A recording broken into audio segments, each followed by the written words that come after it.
Good evening, you're watching Estuary TV News. Coming up tonight, a discovery about the home of a local footballing legend, a new shop raising money for a Grimsby hospice, and I'll be talking to Trish Hobson about independence for people in need of care.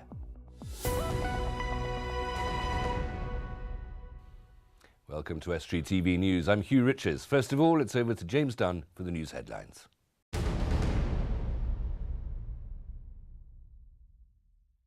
Hello. In the headlines today, the true cost to the public of a protest camp in East Yorkshire, and strikes cancelled at local hospitals as bosses go back to the negotiating table. An operation to remove a protest camp next to a drilling site near Walkington has cost the council around £75,000, it's been revealed. Protesters spent months watching the Rathlin Energy site at Crawberry Hill, which they claim was to be used for the controversial gas extraction process known as fracking. Rathlin deny any intention to frack. Before Christmas, East Riding Council issued a notice to remove all structures from the area which they claimed were a safety risk, but they did not do so, and the council sent contractors in to clean up the site. They revealed today that the enforcement operation cost around £75,000, which doesn't include costs to the police who supervised. People are being advised to take it easy as dry January comes to an end this weekend and takes a long-term lesson from the experience. Thousands of people across the region have given up booze this month, either to raise money for alcohol concern or as part of a healthier new year. But to see the long-term benefits, health bosses advise you to give your body a break from booze more often. And as the ban comes to an end this weekend, the Director of Public Health in North East Lincolnshire has advised people to take it easy. Well, I think if they're going to come off dry January and back onto the alcohol, that they take it sensibly. There's still some value in giving your body a rest and not overindulging and going on the binge, if you like, because particularly that's when you do the most harm to yourself. Planned strike action for NHS staff tomorrow has been cancelled thanks to last-minute talks between the government and health unions. The strike ballot would have affected hospitals across the country and in our region because of a dispute over pay. It also now looks as though the planned follow-up strike on the 25th of February may well be delayed or called off, as unions will now go back to members to see if they're happy with a potential new deal that may be negotiated. I'm afraid that's all we've got time for. I'll see you tomorrow. Bye for now.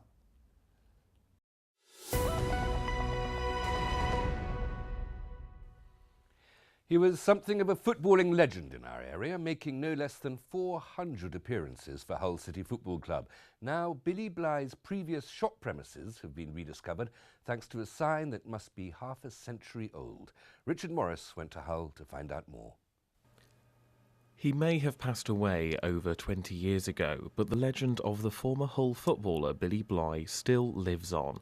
Kingston Cleaning Supplies in Hull found a pleasant surprise on top of their premises when taking down their sign, one which must be at least 50 years old. We've recently bought some new premises where we are now, so we're having to move the business due to expansion, and then what happened was until we get our new signage up at our new premises, we decided to take the old sign down and just have it temporarily put up at the new place. And then taking the old sign down, we discovered this the Billy Bligh sign. And the response from the community of footballing fans in the area has been phenomenal, alerting the Bligh family to the discovery. The response was unbelievable. So we quickly, on the Saturday morning, two chaps who work with me, Dave Smith and Pete Giblin, kindly turned out on the Saturday morning to take it down because we was concerned that it may get stolen. Because obviously, when we realised how popular it was and how, the demand for it. For Roy, Billy's son, it brings back so many memories. I vaguely remember my father, as he was a professional decorator and sign writer, creating the sign himself. So for me, it's quite special. I haven't seen it since I was about 11 years old, so I'm going on 65, 66, so probably 1962. The sign has lasted so well as it was made on 8mm thick glass, and Roy is already looking towards the future of the sign. I think we've got to reflect on that and see where it can be housed, a suitable place, but I think that it would be only right for the Tigers Nation to go and have a look at it. I just wanted to say that you don't see many goalkeepers nowadays that went through what my father went through. There was no respect from the forwards, and he became the most injured goalkeeper in the Football League at the time. But quite a story. You're watching Estuary TV News. A little later in this programme, we'll be finding out the meaning of another local word, and Dan Kemp will bring you all the sports news.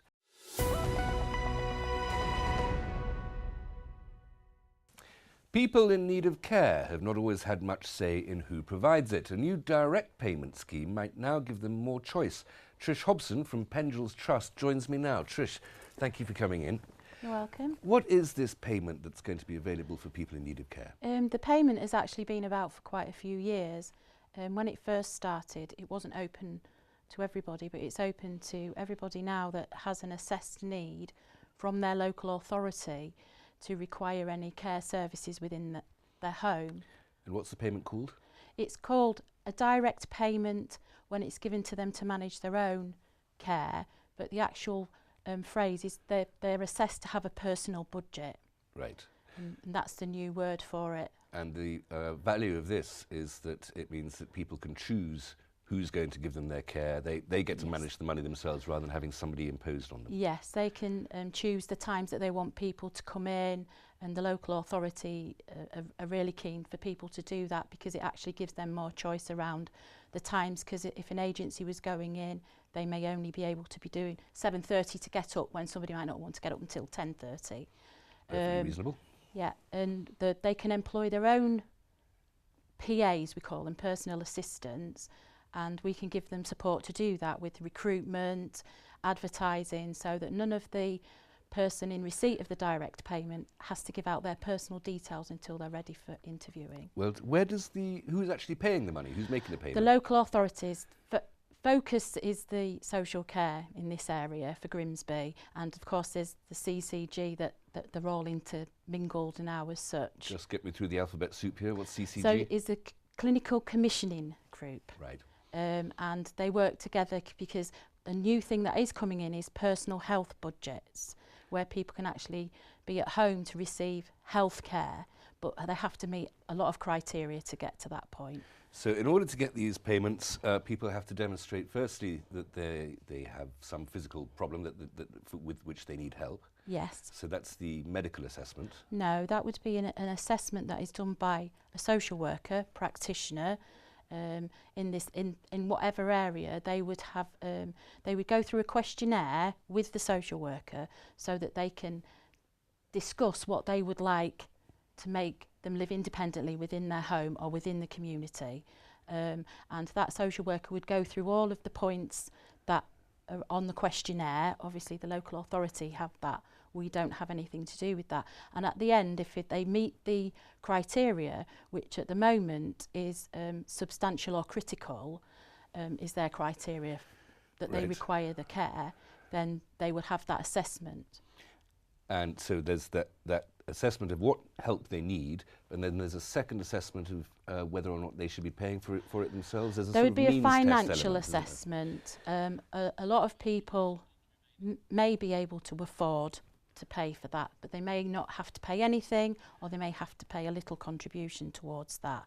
Once that assessment is done, the person is then given a choice in North and North East Lincolnshire areas as to whether they would like support in setting up either using an agency or employing somebody to provide that care. Some people already know somebody that is happy to be their employee. How much can these payments come to? There isn't a limit as such as I know of, but that is all down to the local authority, and they have a questionnaire that is the same for everybody. Local authorities, as we know, are very strapped for cash at the moment. North East Yeah. Lincolnshire is having to lose something like £80 million from its budget.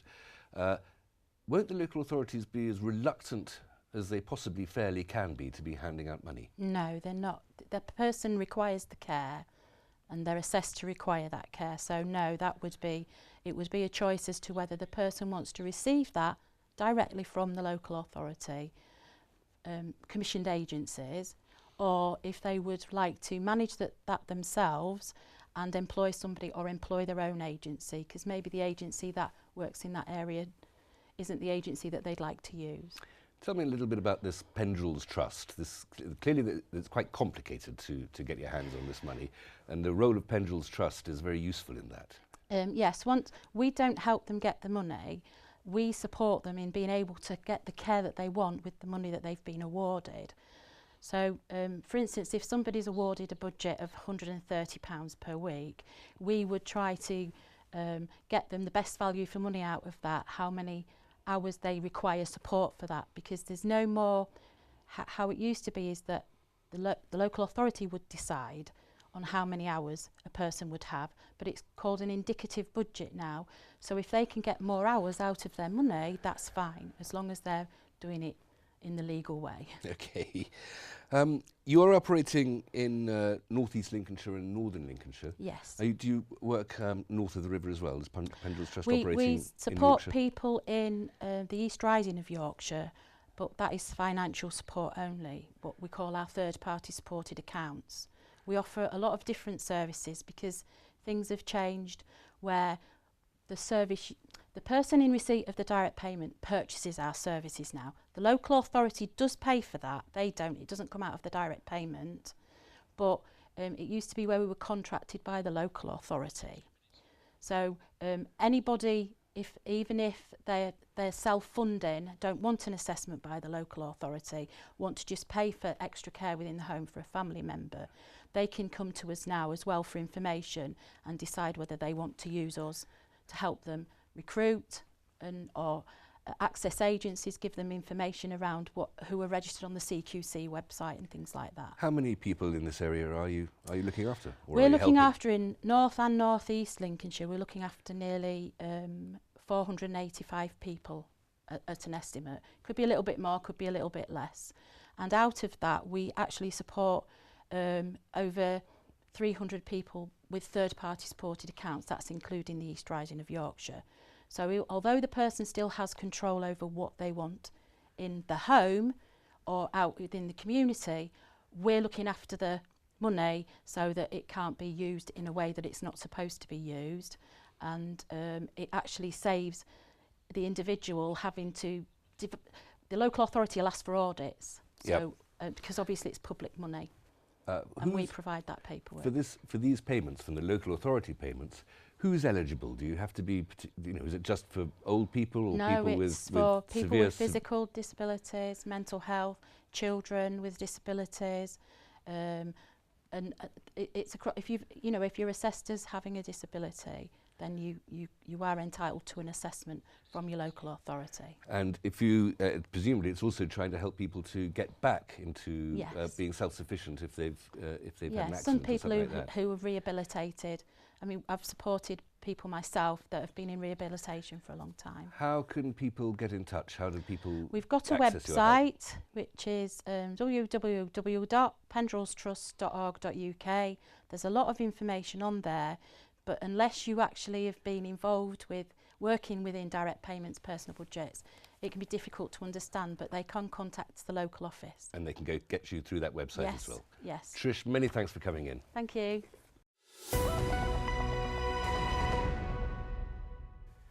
St Andrews Hospice has opened a new shop and drop centre in Grimsby. The old Blockbuster store just off the A180 had been a landmark to people going through the town, but now it's been reopened to help the local charity to increase donations. Dan Kemp went to take a look. St Andrews Hospice now have 12 charity shops around our area, covering from Sleaford and Skegness in the south and up to Hull in the north. And it's all to raise money for their hospice, which cares for adults and children with life-limiting illnesses. And now they're looking to boost their donations. We've recognised more and more people are very kindly supporting us, and what we want to do is make it more accessible for them to come in either first thing in the morning or even last thing at night, so they can drop their donations off. The shops are a really important thing for the income side of the hospice. So hopefully this will be an absolutely fantastic success for them, and generate lots and lots of money. We get massive amounts of donations, and hopefully this will alert the public to sort of bring more donations into the shop. They very kindly give lots of the shops, and they tend to do doorstep donations, but unfortunately quite a few of our shops haven't got parking. So we're located now.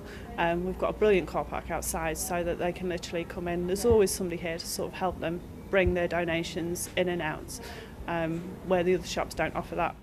Nikki Hallett is a volunteer at the new centre. She's taken on a role at Shop and Drop in thanks for the work the hospice did with her son Rio, who still attends once a week. The reason why I volunteer here is just started school beginning of December, so coming up to Christmas I was quite busy. Now Christmas is gone and the New Year start, I thought, right, I need to do something with myself, I'm getting bored. So I thought, right, I'll come and volunteer here, give what they've gave me. They've given me quite a lot since Rio's been in there since he was 7 months old. And the centre's received a groundswell of support, meaning they opened prior to its official opening, and donations are already coming in. We are going to do a launch evening in mid-February once we get iron out all the problems, but we were so keen, and a lot of local people were interested in when we were going to open. We wanted to try and open as soon as we possibly can. James Dunn joins me now for a roundup of this week's business in the council chambers and the corridors of power. Hello, Hugh. What's going on, James? There's a few things I wanted to bring up. As I say every week, so we've got Hull, East Riding, North Lincolnshire and North East Lincolnshire councils to think about. So I'll just pick a couple. One of the most interesting ones probably is on the 2nd of February, and that's at 2 p.m. and it's the Overview and Scrutiny Management Committee meeting. It doesn't sound that interesting, but there's they're going to be discussing cultural facilities. Where's that one? Hull. Sorry, that's at Hull City Hall. Hull so City. They're going to be discussing cultural facilities, and it's to do with sort of attendance figures in Q3. Now, as we discuss pretty much every week, budgets are key at the moment, and if things aren't important and getting the right usage from the service users, then councils will always be thinking about cutting back. But I suppose good news here, because what it is a review of cultural facilities and leisure facilities. Culture-wise, and obviously we have got City of Culture 2017 coming up, which is obviously put it on people's agenda. Actually, it's showing in Q3, so that's the quarter ending in December. With cultural facilities, they've had 1,496,000 visitors. Good so Lord. That's places like the History Centre, Wilberforce House, Street Life Museum, and that's actually 5% more than they expected. And that's at the least touristy time of the year as well. Yeah, exactly. You don't expect vast numbers of cultural industry at that time of year. Yeah. There's always been some controversy in Hull, hasn't there? Because there's always been talk of various museums closing down. I know that the local history museums are always in danger. This is why this is so relevant, because there has always been talk of certain places being under threat. I think this does go to show that that they are being used, and so at the very least, you know, while it might not be them definitely, it might not secure their future indefinitely. It will certainly influence the decision. One more story. Yeah, I mean, there's nothing really too interesting going on in the council chambers this week, but there's a couple more. East Riding in Beverley, so they're going to be their East Area Planning Committee. That's on the 29th, so that's tomorrow. All right. Thank you very much, James.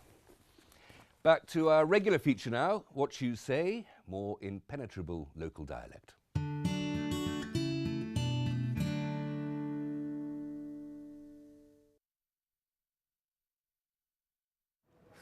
Stupid. Not being daft. A ninny is a fool. Jackass. Stop being foolish. That's like being a bit of a wuss. Kind of girly, like it's a macho thing. Being a sissy. Don't be silly. Stop being an idiot. Or a Burke. Stop being an idiot. Stop being silly. And is that like a bit of a sissy, a bit of a can't really say that, can it? Not politically correct. Sort of being weak. Stop being stupid. Stop being Bit daft. Is it? Yeah, being a bit silly. Wet.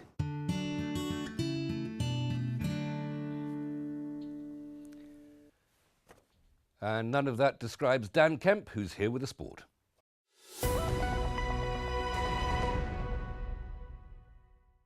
Scunthorpe United are up to 17th position in League One after a 1-1 draw at Glanford Park with MK Dons last night. Tom Hopper's goal put the Iron ahead just before the hour mark before Cal McFadgen equalised for the away side late on. The result also saw Carl Robinson's side miss out on getting top spot in League One. Meanwhile, Grimsby Town have extended their unbeaten run to 11 games after their victory at Eastleigh last night thanks to a first half goal from on-loan Ollie Palmer. The striker has now 2 goals in 3 league games for the club.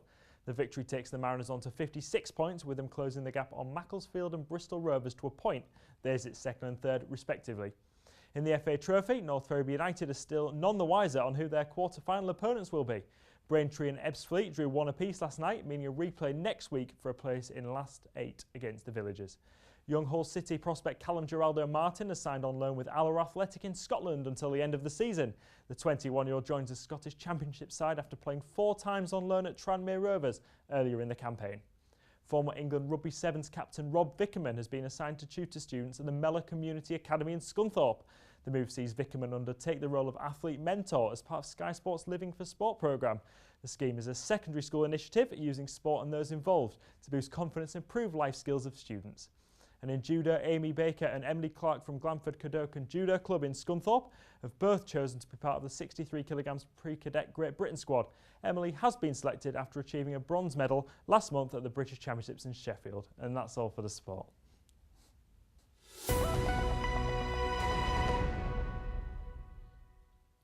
Thanks, Dan. That's all we have time for today, I'm afraid. If you have a story for us, please go to our Facebook or Twitter pages, details on the screen, email news@estuary.tv or phone Grimsby 315561.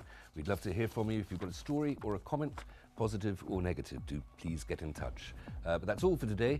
I'll see you again tomorrow. Until then, good evening.